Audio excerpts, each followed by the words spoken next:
Last orders at the bar.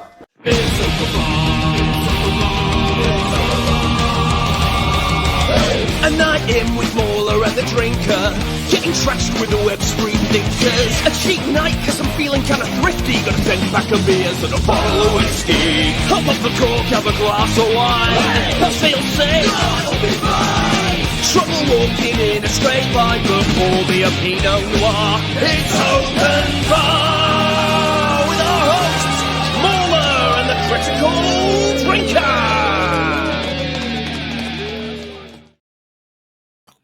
Well, hello everybody. It's me, the drinker. I'm joining you once again for Last Orders. And interestingly, this time, it is just me tonight. So you've got the pleasure of my company or the absolute misery of it. We'll see which way it goes. Yeah, unfortunately, Mauler is busy tonight. And this was really the only night I had available to do this. And so I thought, right, let's just do it anyway. And I will do my best to keep you guys entertained for an hour or so. We'll see what we can do. You know, we've got questions to answer here, and I think it's about time we got to them. So allow me to see if I can bring up the first of the super chats here that we missed on the last open bar. This one is from Mega Spidey Man, who says, Merry Christmas, everyone. Thanks for another wonderful year. What's your favorite achievement this year?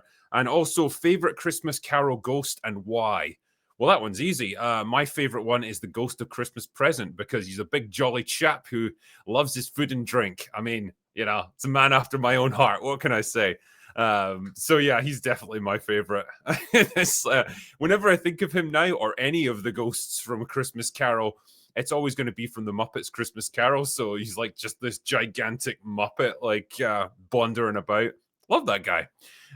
Yeah, as for favorite achievement or like best achievement this year, I don't know. I mean, it's just been a year filled with loads of fun stuff that I've been lucky enough to be able to do. You know, I was at MegaCon back in February it was this year. It's March next year. Got to hang out with all the guys there, which was great fun. I got to see my story from Saints and Sinners get published, so it's always nice to see like another thing that I've done get like published. You know, we've filmed 3 short films this year. We did Mauler's one back in the summer, and then we did the 2 Ryan Drake shorts in September. Had a lot of fun doing all of that, met some amazing people, and just had a great time doing all of it. Got to hang out with Chris Gore in Washington, D.C., which again was loads of fun, and we got properly drunk together, which that man can drink, I'll say that much. And in between, just, you know, doing lots of I guess fun stuff in the real world. Went on loads of fun vacations, got to see nice parts of the world. Yeah, I went quad biking through the desert in Morocco. That was fucking awesome. Yeah, and all that stuff. Started new like series on my channel, like the screen tourism stuff that I do on my second channel. I'm really getting into enjoying that. Like, it started out just as a little bit of fun, and it still is, obviously, but like it was more successful than I expected it to be. I thought like it would just be this little thing that no one really cared about, but people seem to warm to it. And I thought it's nice to do something a little bit different rather than just sit in my office here ranting about stuff. So yeah, that was a lot of fun, and I'm looking forward to going to lots of new places with that next year. I'm going to be visiting Egypt. I'm going to be, well, a couple of other places I don't want to talk about yet, but they are in the works as well. So yeah, a lot of stuff coming up. And yeah, overall, you know, although it hasn't been a great year for cinema, I'd say 2025 has been a good year to me. So yeah, it's been fun. Anyway, I've rambled enough. Patrick Shroom says, I got so frustrated with modern media that I wrote my own sci-fi book, Colossus War Operation Valley Forge. You guys, as well as FNT, helped me to learn to be more critical on my own work. Cheers. Excellent stuff, man. And best of luck with the book. It's always great to see people creating their own stuff. So I hope it does well for you. Chronic Dream says, please do a review of It's Christmas, Charlie Brown. And also, have you seen Edge of Darkness with Mel Gibson? It's very underrated. Interesting. No, I haven't actually seen that one, so I'll need to give that a watch. But yeah, as for the Charlie Brown one, I don't know. It's not really my thing, unfortunately. John Hansen says, figuring out the worst thing or movie of 2025 is going to be a legitimate challenge. It really is. Yeah. I mean, I know, we bantered about it on like Open Bar, and that's very much our unscripted, unordered thoughts, just whatever popped into our head at the times. But I'm hoping before the end of the year to do like a best and worst of 2025. So maybe try and pick my 5 or even 10 worst movies and TV shows of the year, and hopefully my 10 best as well, and try and explain why. Because, I don't want to be just about negativity, but boy, oh boy, it's been a rough year in that regard. Yeah. Twan says, was gifted a PS5. Best game? Also, here's a Christmas joke. Sorry if you've heard it. Got a Liverpool advent calendar. All the windows are boarded up and some cunt nicked all the fucking chocolates. That's a pretty good joke, man. Yeah, best PS5 game? I don't know, man. I loved Space Marine 2. Had an absolute blast with that. Very much enjoyed the remasters of the Tomb Raider games. I thought that was a great, like, simple idea, but just extremely well executed. So I had a lot of fun with that. I know it's a controversial one, but I fucking loved Final Fantasy VII Rebirth. It was definitely a strong game for me, and it made a real impression on me, which is a very rare thing nowadays for video games. So I'm pleased I played that one. I know not everyone loves it, but what can I say, man? The heart wants what the heart wants. Expedition 33 was obviously excellent as well. Yeah, it's difficult to pick one, honestly. We've had some good games recently, but yeah, I suppose they would be some of my top picks. What was the next one? Yeah, Kevin O'Neill says, season's greetings, supposed Snatch fans. On Super Chat 165, it was mentioned that Great Britain has beaches, and neither of you said, oh, yeah. That's the one from fucking Avi, isn't it? Cousin Avi says, well, who the fuck wants to see him? I'm disappointed in you both. Merry Christmas all the same. I know, man. There's so many great quotes from Snatch, and sometimes they pass you by, but never mind. Maze Man says, Mauler, your Force Awakens video was a surprise, to be sure, but a welcome one. Can't wait for your 20-hour video on the Game of Thrones series finale. Happy holidays to the bar. I don't know why I said happy there. Happy holidays, everybody. Yeah, man, Mauler's just absolutely churning out these videos nowadays. He just didn't give a fuck, man. It's great to see because, like, I know, obviously, talking to him behind the scenes and stuff, I know how hard he worked to get that Star Wars Outlaws video done. I mean, that was a year's worth of work for him. And it's not every day you churn out a 17-hour video. So, I mean, he did say, basically, I never want to do another video like that for the rest of my life. But he proved it could be done. And yeah, Force Awakens, that part was sitting at about, I don't know, 60 or 70% complete for a long time. It's just other projects got in the way. And so he was finally able to finish it off. And who knows, there might be more things from him in the relatively near future. But it's great just to see him putting out new content again, and his channel's growing, and it's good to see. I think 2026 is going to be a very good year for Mauler. Yeah, same thing from Master of Puppets. Drinker, you need to go to Wales to do a wellness check on Mauler. He's released 2 videos within a month of each other. Is he okay? Is he safe?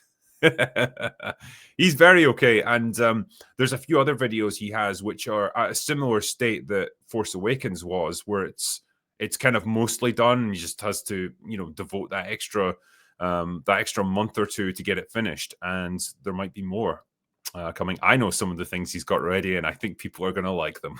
Put it that way. John Gets Gaming says, suddenly there were Captain Black Falcon fans. Yeah, it's funny that, isn't it? Shame they never went to his actual movie, but that's definitely going to be a candidate for either one of the worst movies of the year or most forgettable, because I have to keep reminding myself that it even happened. But wow, that's what happens when you completely lose confidence in your film and you try to turn it into something completely different. I think it went through like 2 or even 3 rounds of reshoots, hugely expensive, and for what? Just a Frankenstein's monster of a film. Absolute disaster. Yeah, Cannon Falderall says, Drinker, Merry Christmas. As you mentioned, 1968 brought the rating system and the abandonment of the production code. So if either you or Muller could say, as Charlton Heston in Ben-Hur, no, I warn you, the code is an affront to art. The code is strangling film and Hollywood, the whole earth, but not forever. The day the code falls, there will be a shout of freedom such as the world has never heard before. I'm sorry, I couldn't do that as Charlton Heston because I'm not really sure what he's meant to sound like in this context, but I did my best. Laganas says, are you all looking forward to the He-Man film next year? Happy Christmas and New Year's, guys. Merry Christmas to you, sir. And as for the He-Man film, no, because I don't trust them to make anything like that now. Kevin Smith proved that He-Man should not be touched in the modern day, or in any day, really. John Gets Gaming. Mackie is older than Evans anyway. Made no sense. Yeah. I mean, I don't think it was ever an age thing. I think it was just Evans was getting too expensive, and probably after playing the character for like the best part of a decade, he was probably getting tired of it and wanting to move on to other things, thinking to himself that he had a glittering Hollywood career waiting for him. And as it turns out, he didn't. So, it's funny what a big paycheck will do for a man to bring him back. Chronic Dream says, Anthony Mackie is a boring actor with no charisma. I don't know. Like he's not lacking in charisma. I just think it has to be used in the right way. And I just think, they turned Falcon from a pretty decent, pretty cool character in his own right to just this cheap stand-in replication of Captain America that automatically just pissed people off. And then their opening gambit was to go the full-on race baiting route with Falcon and the Winter Soldier. It was the worst possible decision they could have made in that context. Cannon Falderall says, Drinker, 1968 also brought us Night of the Living Dead, the granddaddy of modern zombie flicks. Cheers. Yes, it absolutely did.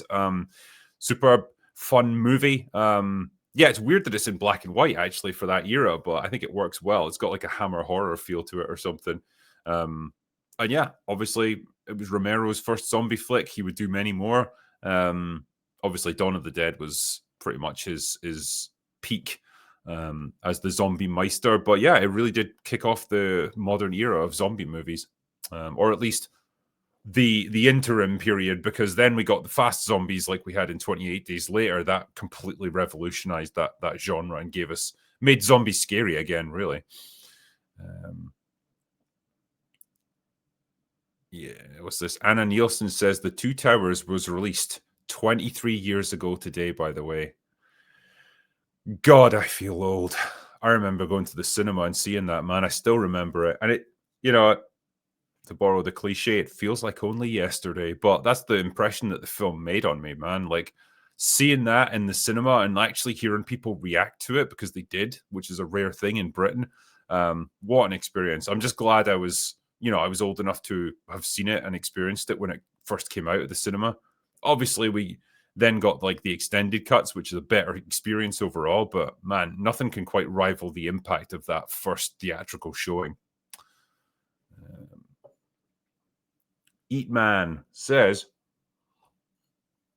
direct a 1950s era 007 film. You have carte blanche, but Gunn is the executive producer and mandates a 4-minute fight scene with Hay from the Pixies playing. Yes or no? I think I could make that work. If I had control over everything else and that was just the one stipulation, I could probably just make it diegetically incorporated into the story, and that's why it's there. I don't know. There's some way you could make it work, I think. Yeah, as long as Gunn had no reign over anything else, like he didn't control the dialogue or any of that crap. He didn't get to like control how the characters were developed. I could do it.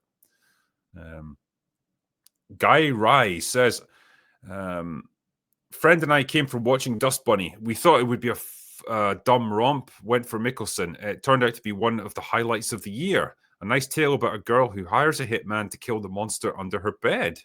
Ah, that's a neat concept. I kind of like that, actually. Might give that a watch. Yeah, thanks for the recommendation, man. Rust in Peace says, what happens to Marvel if Doomsday loses big time? Well, they're still going to be doing Secret Wars after that. So they're still going to be doing that regardless, because that's pretty much in the can anyway. After that, though, it would be anybody's guess. If both of those movies flopped, I mean, we've been saying for a while, like, hey, this whole superhero party is kind of ending now. You need to massively scale back what you're doing, because I think there's always going to be an audience for these superhero movies and for the MCU, even if it declines quite a bit from its heyday. Like, it's never going to get to like that late 2010s level again. It's just not going to happen. But there's a way to make profitable movies in that genre. They just have to be budgeted sensibly. Make them around about, or preferably under, 100 million. Focus more on the writing than the special effects, and get actors that are not as ridiculously expensive. Maybe tell more standalone stories and not try to do like a big cinematic universe anymore. It can still be done. Give us a Wesley Snipes Blade. I mean, it's not like he's super expensive these days. Give us Blade 4 with Old Man Blade. I know it's only a temporary solution, but fuck me, everyone wants it and everyone would love it. So stuff like that, I think, is their way forward. Sensibly budgeted movies with strong writing again, and you might only make, say, 300 million at the box office, still a decent profit. So it can be done. The days of these like bloated mega blockbusters that cost like $500 million are just completely insane. They're over. Okay, that's not a sustainable model anymore. It doesn't work. They have to accept that that's not going to come back. And if they can move past that and get into a different realm now of reasonably budgeted sort of mid-level films, yeah, they can still make it work, and they can continue on for years, if not decades. They've got to cut their cloth to suit. Batfan says, Bucky should have taken the Cap mantle over Sam. Such a wasted opportunity. Agreed. Much more to do with his character, redemption from being a Winter Soldier, eventually becoming a leader. Yeah, 100%. And the fact that, he's from the same era as Steve. He's his childhood friend. He grew up with them. He understands all the things he went through, but he's got that darker edge to him that he's wrestling with. And as you say, it's a great redemption arc for him. Why wouldn't you want to do that? But obviously, we know the reasons why they had to give it to Sam, so they could have their little moment and, be able to say, like, we've got a black guy playing Captain America now. Suck it, chuds. Like, okay, sure, you got to have your little moment. I hope it was worth losing hundreds of millions of dollars for, because that's what's happened. So, joke's on you. Innovative Nutmeg says, speaking of 1968, the actor who until recently held the record for the longest career playing a live-action Marvel character was born in this year, Hugh Jackman. Wesley Snipes beat his record. I mean, that's true. I would caveat that by saying that Wesley Snipes took like a 20-year hiatus from playing Blade, so I don't know if it really counts as a continuous thing. Like with Hugh Jackman, it was much more of a consistent run. He was doing a Wolverine movie every couple of years until Logan, and then you had a several years gap, but then he's back again. So it wasn't as big. But yeah, I get your point. And fuck, man, yeah. Hugh Jackman's getting on a bit now. He's late 50s now. I mean, he's still absolutely massive, and he's probably, realistically, he's going to be able to keep playing Logan for a few more years yet, and I'm sure they'll milk him for all his worth. But damn, man, he has been at this a long time. Excuse me, I was just thirsty there. The Smart Review says, hail to the panel. I'm such a huge fan of the panel, so much I created my own channel, The Smart Review. My friend Edwin Zeelan, that recently passed away, told me the open bar is full of the best, and he was right. Oh, thank you, man. And yeah, I appreciate that, and I hope your own channel does really well. TKE says, anyone check out Welcome to Derry? People are gushing over it, but there are so many plot holes and stupid character decisions, it ruins the good parts. Yeah, man, it's weird. Like on every video, I get a fucking comment or two saying like, Welcome to Derry review when? And my answer is probably never. Like, it's not that I'm biased against it or anything, or that I think it's going to be terrible or anything like that. It's more just, I don't care enough about the It universe like to want to sit through an entire season of that stuff and then review it. It doesn't matter enough to me, and I've got other things that I probably need to watch in the meantime. So, you know, I'm happy that people liked it if they did. If not, I guess that's too bad. But like, it's just not really my thing. I'm not that involved in it. After watching it, part 1 and 2, I guess that was enough for me. Part 2 was pretty disappointing. Not much more I can say, really, man. Yeah. All caps says, what I'll remember most about 2025 is all the re-releases. I had way more fun back rewatching Star Wars and Back to the Future than the one new movie that I saw. Yeah, you're 100% right. I mean, we talked about this on the night. I think we're going to see this more and more, particularly during the quieter months. There's just going to be a lot of re-releases of older movies because people will go for the nostalgia. People will go just for the experience of seeing their favorite films. Like, I've never seen Back to the Future in a movie theater before. I wouldn't have seen Saving Private Ryan, actually, you know, war movies like that in a movie theater because I was too young when it came out. So yeah, stuff like that would be great to see, and it's an easy win for the studios. Costs nothing to do, really, and there's demand for it. I mean, some of these movies make kind of serious amounts of money. Like when they re-released Revenge of the Sith, I mean, that was pulling in tens of millions of dollars. Like, that's not just chump change right there. And it's not just a novelty. That's like really adding to the film's final box office tally. Personally, I want to see a re-release of Morbius. Like, come on, do it. Do it, you cowards. Now it's finally Morbin time.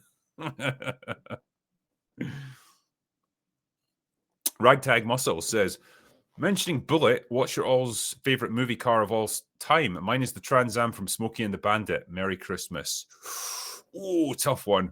I mean, I know they were absolute pieces of shit in real life, but the DeLorean from Back to the Future was just so fucking cool, man. It just looks amazing with all that stuff glued to the outside of it, all the machinery and all the like the big vents at the back. It just looks so cool. But in terms of actual functional cars that were actually pretty fast, probably the Shelby Mustang GT500 from Gone in 60 Seconds.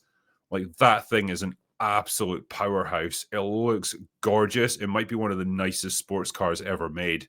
And yeah, like, it's shot so lovingly in that movie. Like, the big panning shots of it, like over the gleaming bodywork and everything.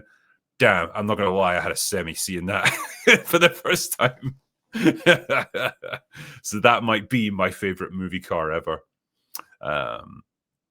Ryan Crawford says, there's a sale on Baileys everywhere right now. This works well. The wife will be pissed most of Christmas, and I get to watch Die Hard, First Blood, Gremlins, and Lethal Weapon, all Christmas movies. I'll fight you on this. You don't have to fight me on any of it, sir. Rambo, so yeah, First Blood, it does have a Christmas tree in it, so I think it does take place in December, so I'll allow that as a Christmas movie. Fuck it. I'm feeling generous this day. And yeah, Bailey's on sale. Go for it.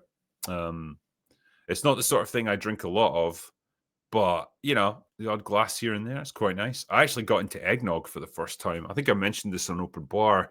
I went to fucking Costco of all places, and they were selling big bottles of it with like bourbon in it. And I thought, I've got to try this. And sure enough, it went down pretty good. I think if people who like Bailey's will like eggnog, maybe it's going to be the next big thing in the UK, because we've never really embraced eggnog before, and maybe it's time. Irish Trash says, who's the better actor, Stewart or Pattinson? Now, that's got quotation marks around it, so I'm not sure where that's a quote from. Hold on, I'm going to have to find this out.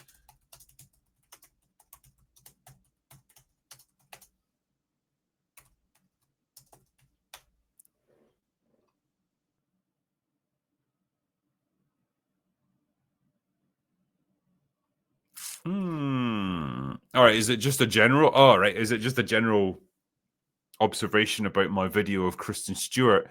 Yeah, man, you've got Mouth Breather and Shovel Face. Made their name in the Twilight movies. I mean, Pattinson is a pretty decent actor, to be fair. Kristen Stewart, not so much. Like, she was pretty lucky to have the career that she did. Nathan Cassidy says, the best thing about 2025 has been video games. There have been good games released this year, and Expedition 33 is better than any movie this year. Yeah, I was pleased to see it clean up at the Game Awards. A lot of people were very angry about it because it wasn't diverse enough or something. I don't fucking know or care. But yeah, if they're angry, then I'm happy. So excellent stuff. And yeah, it was a fun game to play. I liked it. Jay Fraser says, "Hail, gents. R.I.P. Rob Reiner." Yes, gosh. I know we didn't really talk about it on the bar, but yeah, absolute tragedy, man. Killed by his own son as well. I mean, that's just awful. What is your favorite film of his? Mine is The Princess Bride, a wholesome family film I recommend for the Christmas holidays. I think it might have been that, actually. Yeah, if you'd asked me to pick favorite Rob Reiner film, it might have been The Princess Bride. It's just, it's so, it walks that great line between like satire and like just takes itself seriously enough that you get invested in it. Carrie Yules is great in it. Yeah, even Andre the Giant. It's just superb. It's like one of them iconic movies. So yeah, it's probably his crowning glory, I think. Drinker, take your pants off. No, that's actually just your name. Thanks for the entertainment and Merry Christmas to all. I'm hoping to find a passed out pantless drinker under my tree and maybe get my stocking stuffed. Well, who knows? All right, let's do it. Let's just take them off right now. Right. You'll have to pretend that I did it. Maybe I'm wearing them. Maybe I'm not. You'll never know. Anyway, Cuban says the only new movies I saw this year were Warfare, Primitive War, and Jurassic World. So 2 good and 1 awful. Merry Christmas. See you in the new year. And you, sir. And yeah, Primitive War, a lot of fun. Warfare, excellent movie. Obviously, we talked about that on the night. Yeah, Primitive War did really well for like a low budget, slightly goofy sci-fi channel original type movie. I think it knew exactly what it was, and it was just willing to have fun with it. So I approve of that. And yeah, Jurassic World, it's wild. That's one of the biggest movies of the year when you tally up the box office. I mean, it still didn't break $1 billion. It was like 850 or something. So it's the lowest of like the Jurassic World movies, and they are absolutely trending down. So if they do another one, I expect that to be around the 650 range, which ain't great. But it is what it is. But what it is a really retarded movie.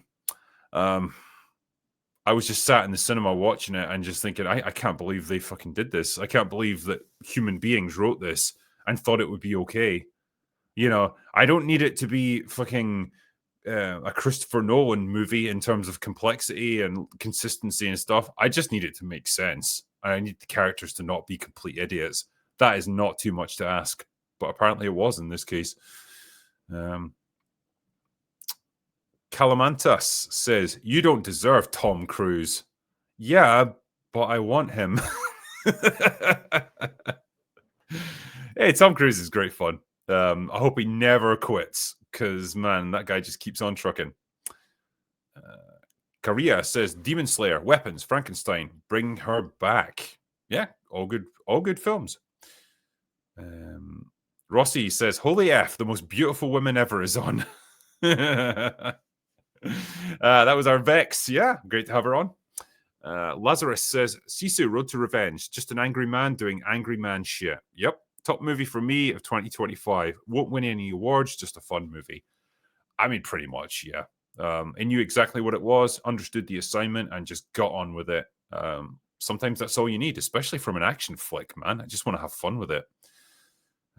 Daily Dose. Best film is Hamnet. Worst film was Him. My favorite was Caught Stealing. Andor was easily the best show of the year, and Alien Earth was the worst. I mean, it's up against pretty strong competition. I think for me, Last of Us Season 2 was the worst, just because it was so offensively mean-spirited and terrible, and it just somehow made the game even worse. Like, it did even more stupid things than the game did. It's wild. MTX says, "Clippy logos are a protest against big tech privacy invasion originated by Louis Rossmann." Okay. Did not know that.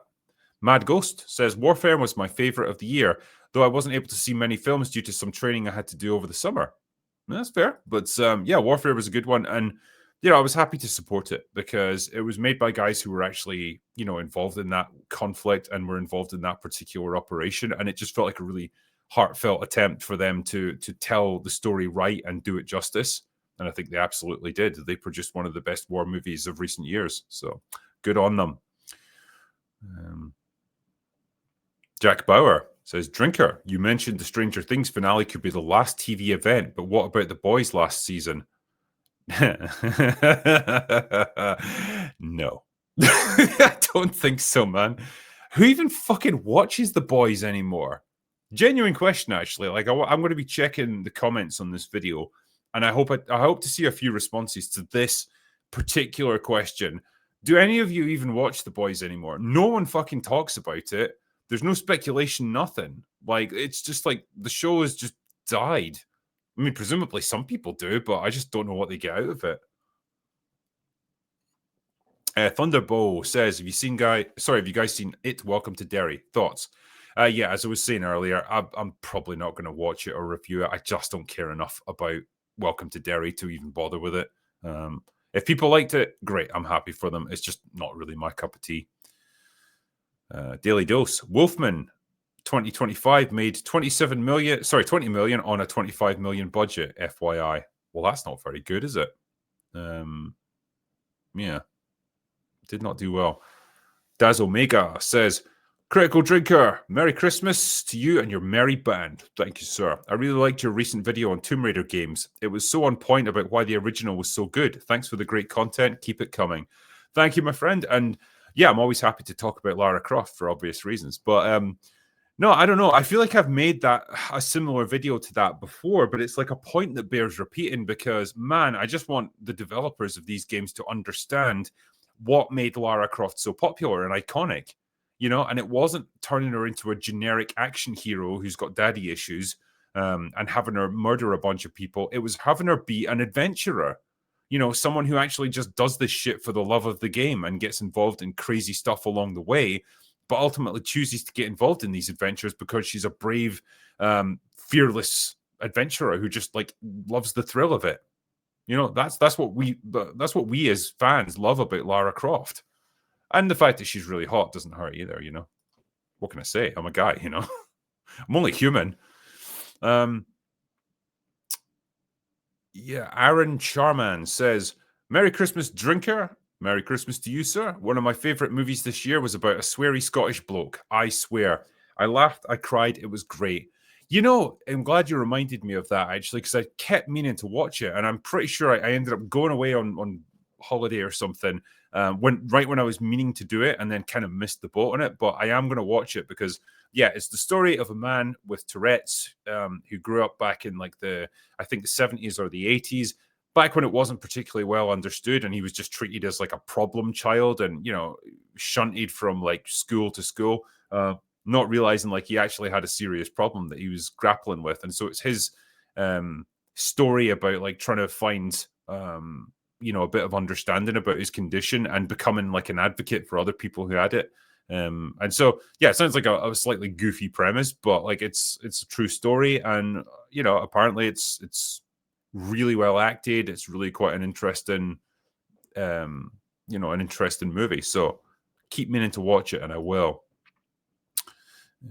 Crispy Jelly says, I've already posted this on a couple of streams such as EFAP and BSUP, and I'll do it again. I highly recommend the 2019 2D animated Christmas movie Klaus on Netflix. It reminds me a lot of Emperor's New Groove, but smoother animation. All right. I mean, thanks for the recommendation. If I've got the time, I will watch it. Doge says, I highly recommend watching Has Been Hotel, The 7 Deadly Sins of Modern Writing by Roaming Trend. It's the definitive review of that Tumblr piece of shit. Wow. Okay. So Roaming Trend, and yeah, the video in question is Has Been Hotel, The 7 Deadly Sins of Modern Writing. Okay, I can take a look. Todd Stone says, admit, Mauler, you only made that 17-hour video because you couldn't stand Platoon having a 14-hour vid on his channel. There can be only one long man. Who knows? These long men are a strange breed of human, and I don't pretend to know what goes on in their fucking heads, but it probably takes a long time for it to occur. Yeah, I don't think you can ever quite outlong the long man himself, but Platoon's definitely given it a good shot. Stuart Easton says, does Mauler win Best 2025 Documentary for Outlaws? I mean, he fucking should, just for the sheer amount of time and energy put into it. Slack Attack. Alice in Borderland Season 3 was very disappointing, but easy to forget. You can ignore it and just enjoy the first 2 seasons. I have wrestled with this problem. I'm like 3 episodes into Season 3, and I kind of ran out of steam with it. It just wasn't gripping me like the previous 2 seasons had done. By the sounds of things, it doesn't get much better, which is a real shame because, yeah, it was a really cool, interesting, fun show. Really good characters and brutal at times, in terms of who survived. So, I don't know, man. Maybe it just got pushed beyond its premise. It felt, honestly, like Season 2 was a pretty conclusive ending. It left the door open for more storytelling for sure, but I would have been happy for it to end there. Yeah, Jeremy Soden says TFA Part 6 next month. Oh God, don't do it to him yet. Briefcase Man says, have you seen Silo yet? I've seen all of Season 1. I think I have. If not all of it, then I'm almost at the end. Oh yeah, it was Severance as well that I've seen all of Season 1. So yeah, Silo, I quite liked. Good premise, interesting mystery. I've got this horrible suspicion that it's not going to be a satisfying explanation, but for now, I'll leave it.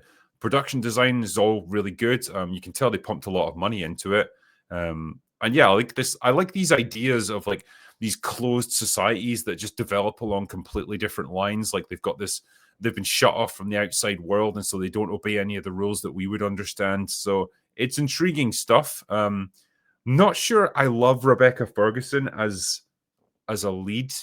I don't know I don't know how to describe it with her, but she's got this like expression and this almost like her personality whenever I've seen her in interviews and stuff. She's like super serious and super intense. And it's like she's just permanently pissed off with everything. It's a weird thing, but it carries over into a lot of her acting performances, and it definitely comes across in this character. Like, holy fuck, that woman does not crack a joke at any point for any reason. I mean, I know I don't need her to be, dropping Marvel humor into every conversation or anything, but good Lord, a little bit of humanity wouldn't go astray with that one. But yeah, it's definitely an intriguing show. Yeah. Ilias Iosfidis says, that for Greek representation. Fair. Jonathan Lampkin, Merry Christmas from your bro for life. When did you find out Santa wasn't real? Best gift ever? A savior was born. Happy New Year, gents. What age would I have been? I don't know. No, I can't remember my exact age. I just remember... I remember waking up in the middle of the night or getting woken up in the middle of the night by the sound of my dad taking presents downstairs. So, I mean, that was probably it. I can't remember exactly how old I was. At the time, I definitely still believed, so I couldn't have been that old. But it has to happen to everyone, doesn't it? Oh, and for any kids watching, no, that's all a complete lie. Santa is 100% real. Don't believe what anyone else tells you. There you go. Beck's dad and son says the Supergirl movie looks bad, but let's cut her some slack. She saw her planet explode, her race wiped out, and her city's people die slowly afterwards. No surprise that she drinks herself blind. I mean, sure. I mean, I drink myself blind just for having to watch crappy movies, so I can understand that. I think it's more just, I don't know, it's maybe the fact that it's James Gunn who's making it, because I feel like she's just an extension of every other fucking James Gunn character that's ever been written by him. The cynical party girl or guy who doesn't take anything seriously and is just like very jaded about everything, and they have to turn everything into a joke, and it's like, fuck off. I'm so bored of this. And yeah, you could tell how reluctant he was to do that shit with Superman. Like, he was straining at the fucking ropes to do something else, to take it in a different direction. So yeah, I think maybe that's part of the problem with it. Or 56 says, I'll be the first to admit a Has Been Hotel is rushed, but its songs are all amazing. Hell's Greatest Dad and Vox Populi are my top 2. Drinker, you would like Love in a Bottle. It's about drinking. Now you're talking. Sign me up. Razor Rhea says the only good movie this year was A24's Warfare, and nobody saw it. Drives me crazy when things aren't appreciated.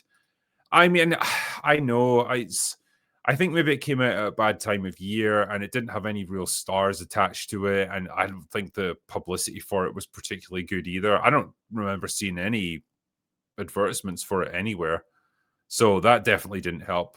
I don't know, and sometimes films like that just get lost in the mix. It's a weird thing, right? We're now living in this time where cinemas are just kind of dying out, and people are just not bothering to go anymore. And when they do, it's only for like big, tentpole movies. This is why like October was such a disappointing month this year, right? It's all just dramas and shit that came out, plus like maybe one horror movie. We're really light on horror this year, actually. And yeah, people are just not going to shell out for movie tickets now to go see some stodgy drama. Like there was that fucking one about the it's basically the Me Too movement taking place in academia. I think it was Julia Roberts that was in it. But yeah, anyway, she's a faded star. No one gives a fuck about her anymore. And it's a subject that's been played out, and, people find it absolutely tedious. And yeah, who's going to pay for that to go see it? So stuff like that isn't a draw anymore.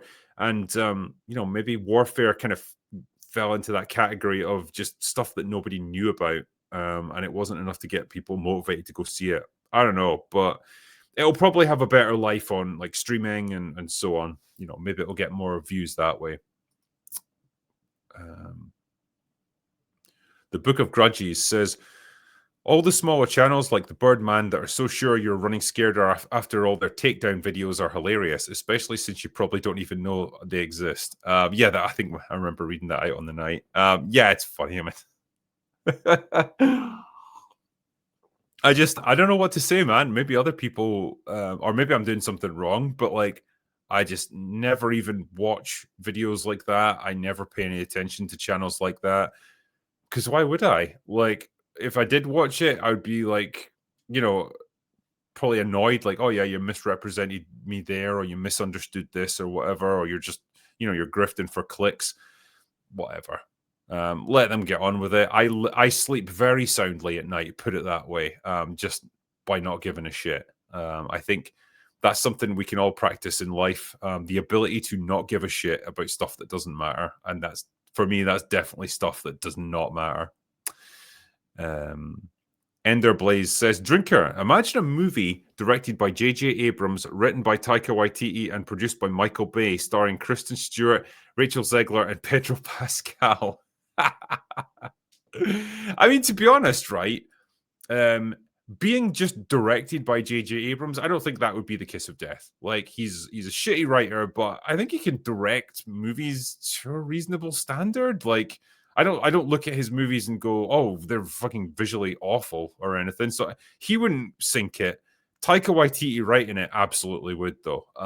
He's when he's not restrained by people and he's not like kept on task, he's a fucking nightmare. And yeah, he turns everything into a joke. So yeah, that would ruin it.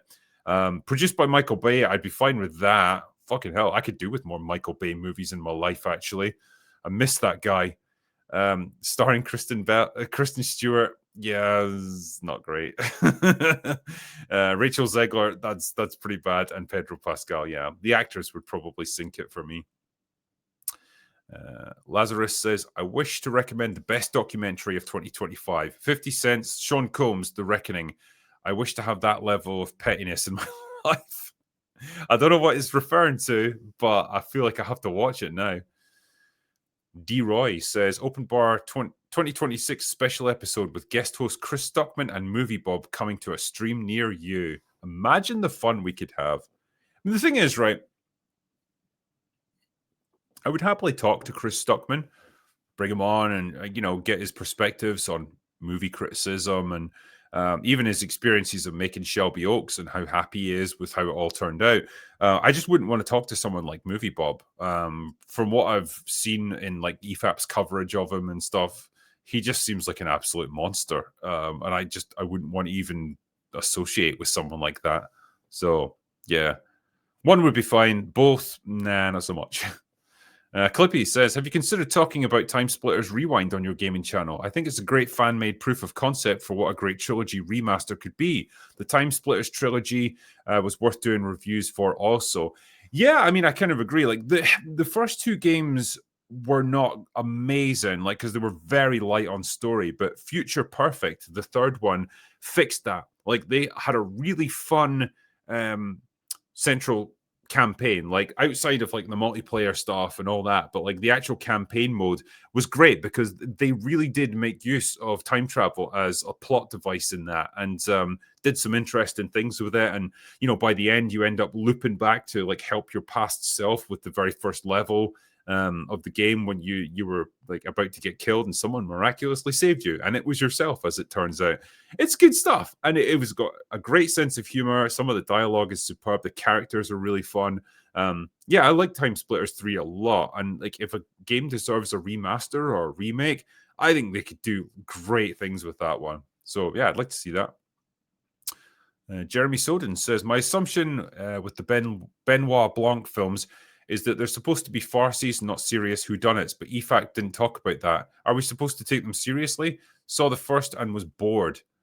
So they occupy this difficult middle ground, right? I think what Rian Johnson is going for, if I was to be charitable, is a kind of tongue-in-cheek take on the whodunit, right? Where they do poke fun at some of the conventions of the genre. They're meant to subvert your expectations because, of course, but ultimately the things that happen in them, you're meant to take them seriously. They're not complete farces. They're not complete parodies like, I don't know, the Hot Shots movies or something like that, or Scary Movie. The things in it you're meant to take seriously. It's just that they're tongue in cheek. That's what Rian Johnson likes to do. And it's like, oh, isn't it clever that we know what you expect to happen here, or we know the kind of character you expect this to be, but we're going to go a different route with it. Sure, I guess, but like what you end up doing with it instead has to be better than what you were going to do before. You know what I mean? It has to be an improvement. Otherwise, what's the point in subverting it? And generally, it's not. Like Muller and I were discussing before, Rian Johnson cheats a lot with his movies. He recontextualizes scenes. He just straight up like changes what happened in the past. He relies on the most absurd coincidences and contrivances to even make his plots function. And most of it would unravel in the most, like, if it was put under any kind of stress test, all of these murder mysteries or all of their murder plots would completely fall apart if they were ever actually put into practice. That's what I think I find annoying about him, because he gets so much credit that's not deserved. It's like, oh, isn't it a bold and crazy new invention or reinvention of the genre? No, it's not. It's cheating most of the time to get a desired result and preying upon people and a reputation basically that's unearned. Like, people just assume that he knows what he's doing when I don't think he does. I would much rather watch like an old fucking episode of Poirot or Miss Marple or something like that, whereas like there's an actual story there that makes sense and it actually adheres to logic once you get all the pieces put together. Thomas Panerup says, as someone who works in IT security, watching War of the Worlds was an exercise in screaming at the screen and questioning who approved this. It's an Amazon advert, basically. As yeah, there's two of the same post there, but yeah, you're not meant to think too much about it. It's just all absurd. The Red Dawn Batman says, top shows of the year: Mobland, yep, Clarkson's Farm Season 4, absolutely, and Landman, excellent stuff. Other than that, the rest of the year has been a dog's tit wrapped in tinfoil. Merry Christmas and a Happy New Year to you all. Thank you, man, and appreciate that. And yeah, all good recommendations for TV shows. The Blacksmith. Cheers, everyone. My favorite open bar moment this year was the hilarious argument where Drinker said he would get bored with a real dinosaur zoo. I love you, but that's a rough take. I will die on that fucking hill. And if Mahler wants to debate me again, I'm up for it. It was funny, though, because we both got real fucking heated with it. It's good stuff. Dylan Olsen says, any thoughts on Welcome to Derry? No, for reasons previously stated. Papa Pumpkin says the Thunderbolts should try BetterHelp. Yeah, I'm sure Chris Stuckman would be happy to hook them up for a price, of course. I can't remember if I read this out on the night, but I will read it anyway because it's a $50 chat. Jeff with a J says, thanks to Mauler, Drinker, and Little Platoon, I'm starting a channel. The first 2 videos I have in the works are What Rings of Power and Star Wars Taught Me of Storytelling, and do fans of The Last Jedi understand Luke Skywalker? They don't. Thanks. Awesome stuff, man. If we can inspire people to start their own channels, great. That's what I love to see, and I hope we make a big success out of it, my friend. So best of luck to you in 2026. Jay Fraser, best Christmas specials from your favorite TV shows. Oh, all right. Where do I go with this one? Gavin and Stacey, the Christmas special, not the most recent Christmas special, but the one before that was excellent. In fact, I think pretty much all of their Christmas specials have been great. They really capture that feeling of what it's like in a British household on Christmas Day, like the absolute organized chaos of it all, just the banter and everything. It's great. Really like it. Any of the Only Fools and Horses Christmas specials. Anyone who's American is probably not going to have a fucking clue what I'm talking about, but there's a British sitcom called Only Fools and Horses. It started back in the 1980s, and I think it kept going really until about the mid-90s. Superb show, great comedy, great little slice of what it was like living in like working class areas of London back in that time period. The characters like Rodney and Derek, or Del Boy, I should call him. Give him his proper name. Superbly like drawn, superbly acted, and just a great, really a show with so much heart to it. So yeah, I would definitely recommend Only Fools and Horses if you've never seen it. Give it a go. Jason B says, has anyone called out the fact that George looks like Pedro Pascal? He doesn't look like Pedro Pascal. What the fuck? He doesn't look anything like him. Dangerous Species says, under-discussed is a better term than underrated. True. Jeff with a J. Yes, TLJs are still unfortunately relevant, i.e. recently Rian Johnson doubled down that fans of Star Wars are afraid for things to have, are afraid to have things shaken up. All over social media, keep up the good work. Yeah, I mean, look, Ryan's never going to let go of that one. I think it's like his own coping mechanism or his own defense mechanism. Like for him, he just has to pretend. He has to pretend the movie was perfect. He would never change a single thing about it. And anyone who thinks it's bad is just a hater. And that's how he copes with it. That's how he deals with it. And if that works for him and it helps him sleep at night, good on him. But like ultimately, the movie was massively divisive even when it released, and over the years the reputation has just gone down and down, and I don't think there's many defenders left now. Nobody seriously like defends that movie, and they shouldn't because it's dog shit. Racist Man says, Drinker. I see what you did there with your name. It took me a second, okay? I've had a couple of drinks. Drinker, if you ever find yourself in the States and are in need of a deep tissue glute massage with heated oils, let me know. Well, you had my curiosity. Now you have my attention, sir. Deep tissue, you say? Thanks, buddy. Mono Geek says, I think everyone's experiencing something I am calling cinematic amnesia. It's like movies are being produced that you immediately forget about as soon as you leave. It's uncanny. You know, I compiled my list of most forgettable movies of the year, and in order to get it, I had to look back through my own reviews of stuff that I'd watched to remind myself that I'd even watched it, because holy shit, I didn't even remember the plots of a lot of these movies. And then it's like, oh shit, yeah, Electric State was a movie that I saw. Excuse me. And it cost $320 million to make. For what? It's a piece of shit. No one remembers it. No one talks about it. It's going to be interesting to see how they do with Avatar 3. I've got a feeling that's not going to make quite as much as the previous ones. Kishi the Fishy says, have you seen Zootopia 2? It was really good. I like how they developed the characters and world building. I'm so happy they removed and changed the creative chief of animation at Disney. No, I mean, obviously it's massively successful, so I can't knock it for that. I mean, it's just I never really got a chance to see it. I've never watched Zootopia 1 either, so I'm probably not in a good position to judge it. True Chaos says, Drinker, this was my first message, and I wanted to know your thoughts on Wilfred, the Elijah Wood version, and thoughts on the Brave movie as a Scotsman. So I can't answer the one about Wilfred because I haven't seen it, but the movie Brave, it's a strange one, right? Because the one time we get Scotland represented in a movie, it's borderline incoherent. Like, it is a strange like legend that they chose to pick on with that one. I'm not sure the plot entirely makes sense.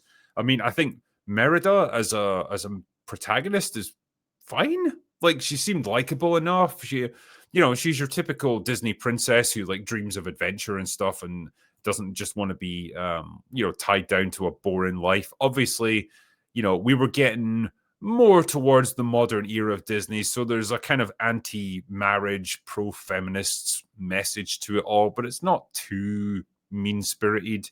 The soundtrack is all fine. Like, some of the set pieces are pretty good in it. And yeah, I think it's ultimately a sort of mother-daughter kind of relationship story. I think it was fine. It's not going to be in the top tier of Disney movies for me. It's pretty forgettable for the most part. Like, if it wasn't for the fact that it's about Scotland, I would barely have even acknowledged that it existed. Barbaric Ape Productions says, I'd love to see a Knights of the Old Republic series or film. I think a lot of people would. Jay Fraser says, Mauler, what's the story behind the making of TFA 5? So, I mean, as I was alluding to earlier, and I don't want to put words into Mauler's mouth, but the story with that is, like, he was progressing through it pretty quickly, or at least pretty steadily, and then Star Wars Outlaws came out, and he essentially halted work on TFA Part 5 after he'd already halted it to do his review of Fallout, I think, because, like, certain things will come along and either piss him off so much or interest him so much that he's like, right, I'm going to stop the thing I am working on to go and do this new thing. And that's what I think happened here. So, like I said before, TFA Part 5 was like mostly done, but it still needed another month or so of work in order to get it finished. But he wanted to do the Outlaws video. He knew it was going to be a biggie. And as it turns out, it really was. But once it was out, he's like, right, now that's out the way, I can turn my attention to TFA. And wouldn't it be cool if we got 2 videos in short order, to reward people for being so patient? And that's what he worked really hard to do. So I definitely respect him for it. And, he's also going to be releasing his short film on his channel, the one that we that was filmed. He wrote it, obviously. We filmed it down in the south of England over the summer. It's all been released to the Kickstarter backers. It's going to have its premiere in London on the 22nd of January. This is actually the first time I'm announcing it, so you guys are privy to this information. I won't give you the details of the location yet because we haven't made tickets available, but it's going to be in a cinema in London. We're going to do a little premiere for it. We're going to have hopefully as many of the actors there as we can. I'll be there. I'll do like a Q&A alongside the director. And then we're gonna go to the bar afterwards and get fucked up. So I think with the venue, the size of it, I think there's like 125 tickets that we can make available. So we'll announce that fully on our channels, probably in the next week or so. But you guys get a little preview of it. So yeah, 22nd of January in London. That'll get his premiere, and then Mauler's going to release it on his actual channel so everyone can see it. And then we'll go from there. Next one is JRL says, hello, Drinker and Mauler. Merry Christmas. Mauler, maybe unpopular opinion, my favorite stream this year was your EFAP on Lilo and Stitch. It was cathartic having everyone talk about why it's such a beautiful film. Hail to the bar. Yeah, I mean, having spoken to Mauler about the remake of Lilo and Stitch, I understand now why it meant a lot to him and like why he was so pissed off with what they did with the live action remake, because I'm not like super familiar with Lilo and Stitch. Like, I'm old and I didn't watch really the original animated one, or if I did, I only watched snatches of it and then forgot about it. but he obviously did, and he understood the themes and stuff of it. And yeah, you can see how they changed it subtly in some cases, not so subtly in others, but like just really shat on the message of it, and that is a real shame. But they had to push the message naturally. Superfly says, check out Kyle Hates hiking. That dude looks exactly like Drinker. It's crazy. Wait a minute, I need to have a look at this. Let's see. Kyle Hates hiking.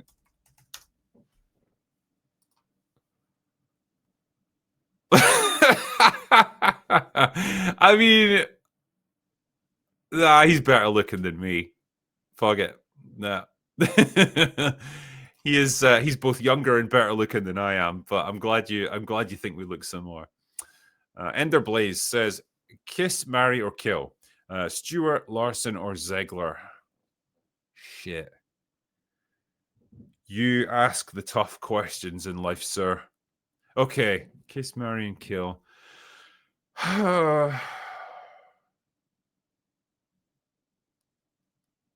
Deary dear.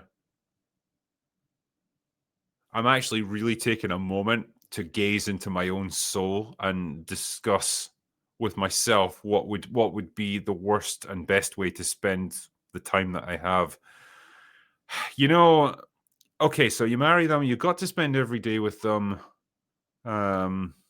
Who's the least annoying? It's you know what? Because if it was Kristen Stewart, I feel like Rachel Zegler is just out of the picture immediately, right? So it's between Brie Larson and Kristen Stewart. The fact that Kristen Stewart looks like she hasn't showered for like a couple of weeks, that would put me right off, and I feel like I would just, I'd be driven insane by her. I'd have to pick Brie Larson. I think I'd have to marry her, and then kiss. Yeah. Oh, okay. Again, this is a tough one between these three. If it's just a quick kiss, yeah, I'd probably just do it with Ziegler, right, to get that out of the way, and then by a process of elimination, I'd have to kill Stewart. Yeah, it's a matter of pure logic there. I'm afraid I have to be methodical about this, and that's the best I can give you. I hope you understand my reasoning on this one. Yeah, because like if it's just a quick kiss with Rachel Zegler, yeah, you can get that out of the way, and then that's fine. You don't have to listen to her talk about stuff. So that's probably the best way to go. I feel like I'd catch some like disease off Kristen Stewart. Axelhead says, "Hey, Drinker and crew, just want to say Merry Christmas and Happy New Year, and to you, my friend. Thank you for the rambling that has helped me through this year. I do hope to get to enjoy better experiences. Here's to a blessed 2026. I'll drink to that, my friend." Hush says, "Long-time viewer and reader, Drinker, first-time chatter. Has Warfare been declared Best Picture yet? Love the show. Merry Christmas. Also, hi, Mauler." I don't know if we narrowed down ultimately the best picture of the year because we just listed our favorites. But for me, it's one of my top 3, I think, of the year. Yeah, excellent movie, and I'm glad it got a little bit of recognition at least. Jay Fraser, you're a WWE professional wrestler. What's your gimmick, entrance theme, and would you be a heel or babyface? Merry Christmas and Happy New Year, open bar. I'd have to be a heel because they're more fun. My entrance music would probably be Drink by Ailstorm because it's appropriate. If you've heard it, you know. And yeah, my gimmick, come on, man. I think you know what my gimmick's going to be. The more drunk I become, the more powerful I am. Doge says Lilo was a referendum on live action remakes and it passed. Sadly so. Snow White critics are split into two groups: those who vehemently hate live action remakes and those who are more open but rejected Snow White for different reasons. Yeah, that's probably true. The market shows that the second group is much bigger. Mahler, I wrote to Saber Spark, and all he can do was live and let live and watch something else. Okay, I'm not sure what that's a reference to, but yeah, there sadly is still a sizable group of people that will watch these live action remakes. It's just that Snow White was particularly bad. You're salty. The second group watched Lilo and Stitch. Should we do something about this or leave them alone? If the former, would this make us outside gatekeepers? I mean, ultimately, there's nothing you can do. If the movie succeeds, then it succeeds, and they'll make more, and people are free to watch them or not. I can't do anything about it. No one can. As film reviewers, like the best we can do is offer our opinions on whether we think something's worth your time or not, and try and explain it as best we can. You're free to listen to us or not. Like, I saw Avatar Fire and Ass last night, and holy fuck, that was a movie. My review is going to come out tomorrow, Monday, as of the time of recording this. I'm going to shit on it. Doesn't matter, though. People are still going to go watch it. It almost doesn't matter what I say, but certain movies like that are just bulletproof, man. It's weird. But yeah, all I can do is just offer my perspective on it and whether I think it's worth your time.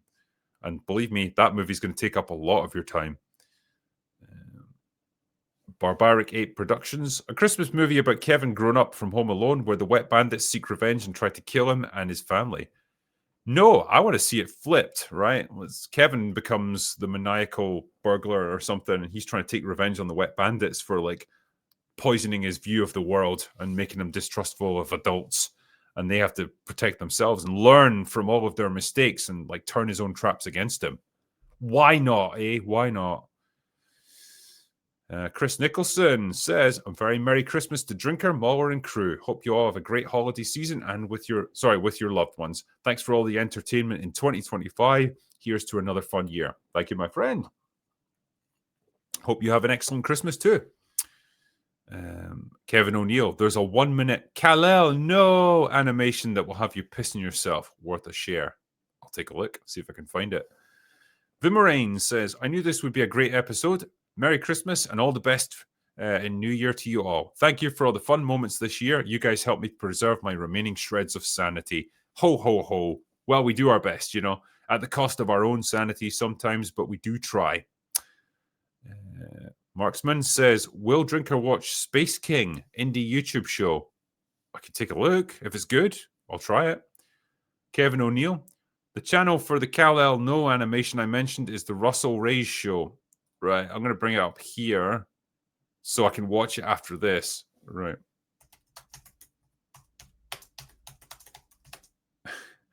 So, Kal-El, no. All right. I've got it ready to go for when this finishes. I wonder if I can just watch it, actually. Can I share screen? Can I do that? All right, hold on. Let's see if I can do this. I'm not sure if it will bring up the sound, but I'll try. Let's see.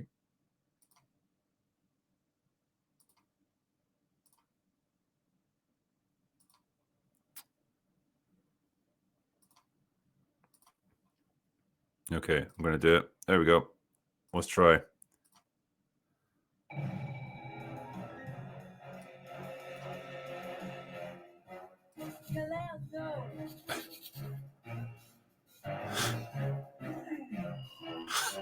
What?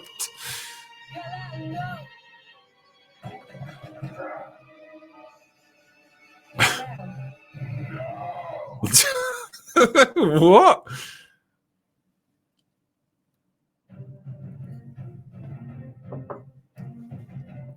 I mean, they're definitely going somewhere with this one.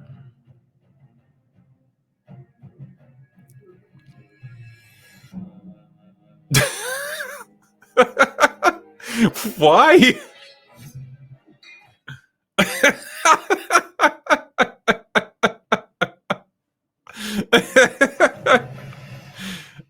Oh god, it's so stupid.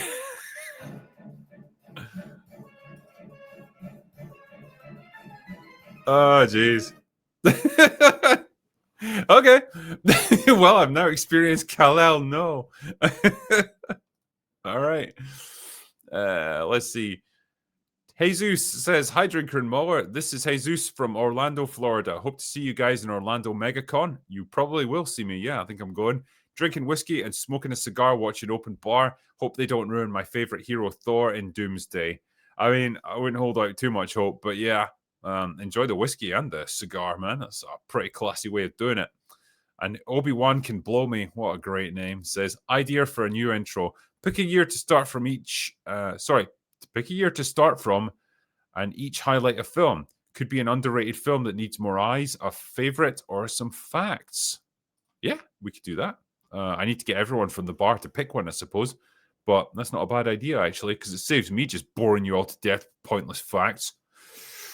Anyway, that right there is the final super chat on the list. So I am finished with this. That was me responding to the last of the open bar for the year. But it might not be my last live stream, because I'm thinking I'll probably do like an Ask the Drinker stream on Tuesday. It's General Bison's Day. For me, it was Tuesday. Because I haven't done one for ages, and it'd be nice to just hang out with you guys and just kind of answer questions and see where it goes. So Tuesday night, we'll see if we can do that. But anyway, for open bar, that is all we've got for this year. So go away now.